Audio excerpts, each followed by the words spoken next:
Hey guys, cool Bonway back. I'm Rick. I'm Maggie. And we are back with Haikyuu. Episode 23. Last time on Haikyuu. Yes, it is game 3. The one that's going to decide it all against Karasuno and Abajosai. It's a set. Huh? It's a set 3. Yes. Oh no. Sneeze. Yes. Suga was in and out. And Kageyama, whose name literally means flying fish, we learned last episode, is back in and... He's getting better at communicating. He's even communicating with Suki. Yeah, and actually good job, and giving Tsukishima what he's actually asking for and such. It's amazing. Yeah, it seems like they're firing on all cylinders. But is it soon enough? Because it is the third set. Well, now's the best time to do it. Yeah. So let's see if they can overcome Abajosai or Abajosai can adapt, and that's it for the tournament.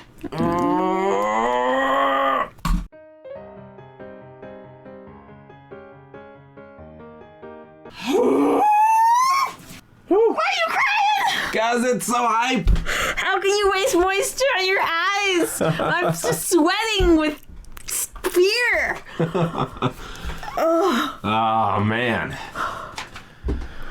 Oh, I'm so stressed. Felt like a whole season in an episode. That was crazy. Struggling to think of a time when an episode of any show has left me like that. I've been that stressed, just for the whole freaking thing.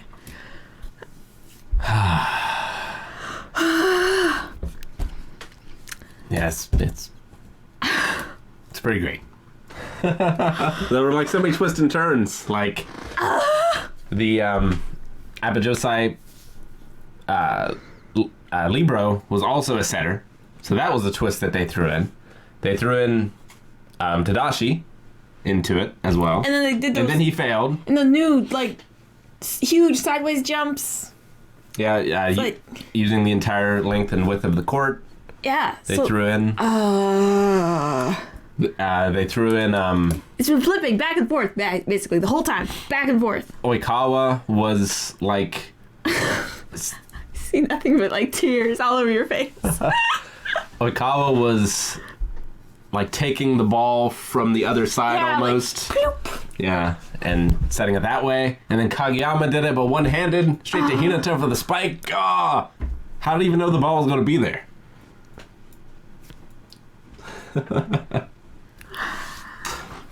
It's all so crazy. I think Hinata always knows where the ball is. Well, he just trusts that Kageyama's going to put it there. Yeah, it's not that he knows, it's just that he believes. You gotta believe! Believe it! And he flew. He did. They all did. They've caught him. And, what's the score? I don't know. This is the next episode, so don't touch anything. Yeah, it's either 24-24 or 24-23. Oh my gosh. I don't know. But either way, I think we're coming back. I feel it. Feel the momentum. Feel the rhythm. Feel the rhyme. It's bobsled time. This is not the final match of the Nationals. No, but this is so stressful. We're getting close to the end of season 1, I don't think I can handle more matches. Yeah, because I don't think we're going to have any more matches this season. Oh. Of course, we don't have to wait for the next season.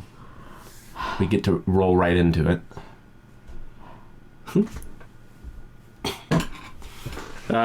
So what's left to throw at us? Do you think that the game?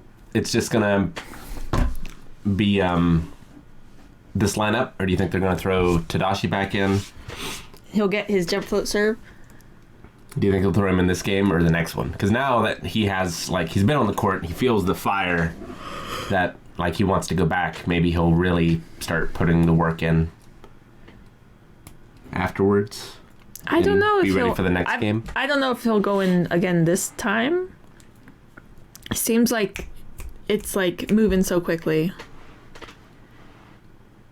I love too how when Tadashi came on, they were all like, Coaches are mean! Mean! well, at first, like, you saw Tadashi's view, and it was kind of like what we did in the Con of Thrones vlog, where, like, you saw from his perspective, and everything looked, like, hellish and terrible, and then you saw it from the actual perspective, which was all, like, angelic and nice. And then you saw their perspectives of his team being like, oh, I'm so nervous for him, but I can't show it. It was really great. Oh my gosh.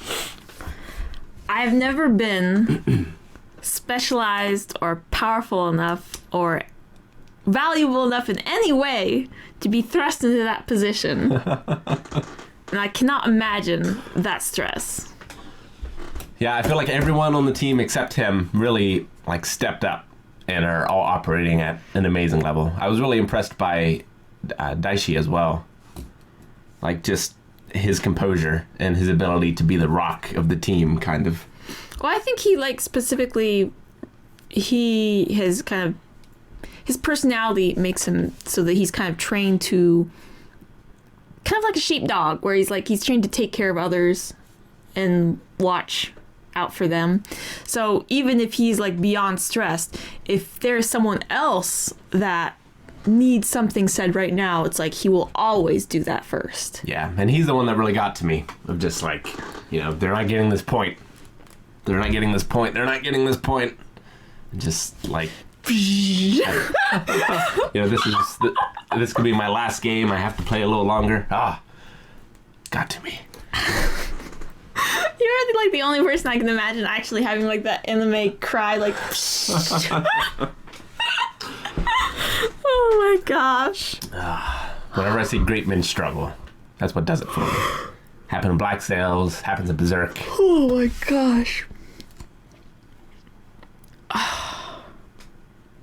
It's a hell of a thing. It's so stressful. It's like It's a hell almost. of a show. That was so stressful. It's kind of triggering a sleep attack. I'll be honest. That's why I'm yawning so freaking much. She has narcolepsy, for those who don't know. Or a form of it. Well, I guess we better end this before you fall asleep and before I start weeping. I'm just so stressed. That was so stressful. All right, let's go to the next. Gosh. Thank you guys so much for watching this episode of Haikyuu. If you don't want to wait for the next one, and I know I don't, head over to patreon.com/blindwave where you can find next week's episode right now over at Early Access. Full length is there as well, so you can miss none of my tears that I shed as Daichi achieves greatness. So great. Such a great man.